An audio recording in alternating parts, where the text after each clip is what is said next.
of speaking at this quincentennial milestone of the birth of our nation, Indo-Euroka.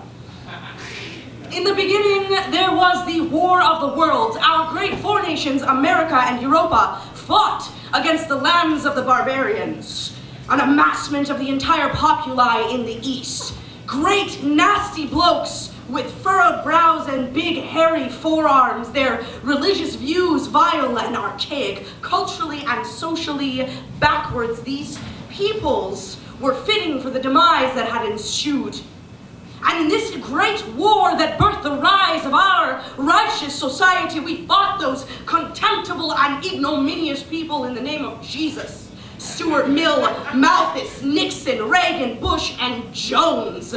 Yes, ladies and gentlemen, Jones. What followed was the first ever world empire built upon the foundation of unity, our livelihood, the segregation of labor, and our glorious enterprising of space, of property.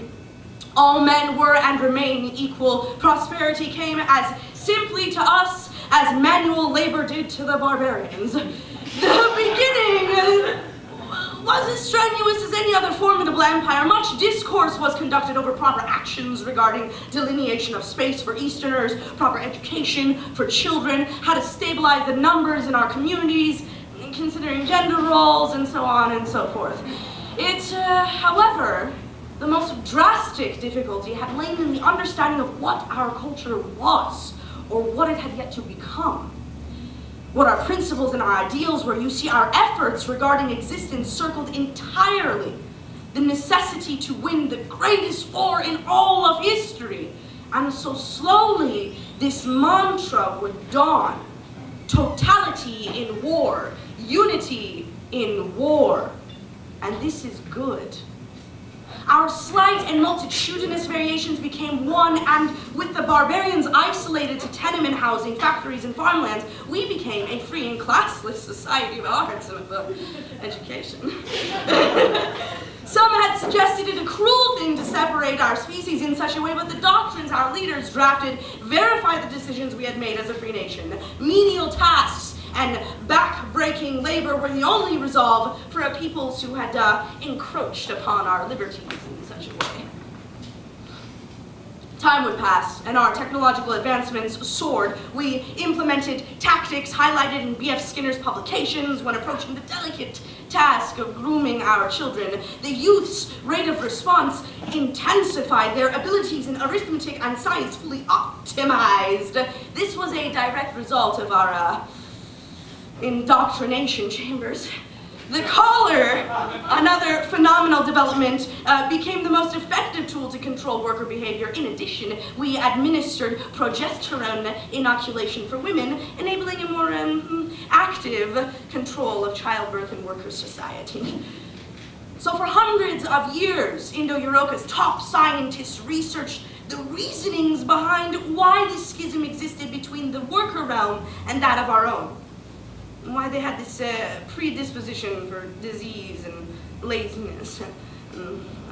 All of this effort to no avail. It was merely the will of God, and it is good.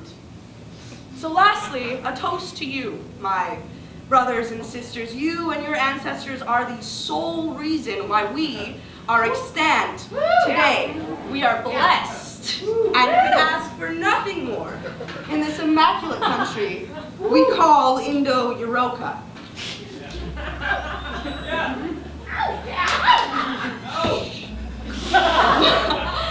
Away from ignorance, realms arise and dismantle.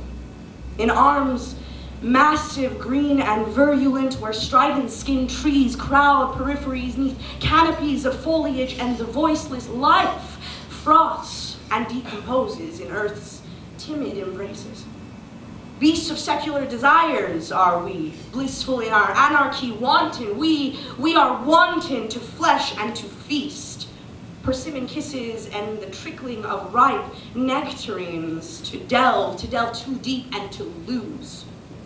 Boundless, it is boundless, that men have gone and were swallowed by its bigness, an incomprehensible majesty, whom the sun coaxes our eyes to look upon its wake.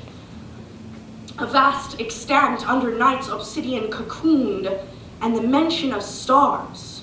Their infinite count mantra lulls, battling the revelry of guardian moon. My body is air, but a tiny sniffle from a face out of the folds of my lap pulls my head down, and the weight of the world begins to surge through my veins. If there were a thing that created the whole of this, children would stand in its likeness. So prey predator plays prey. We are nothing in all this bigness, and all this bigness holds to our nothing like we were its very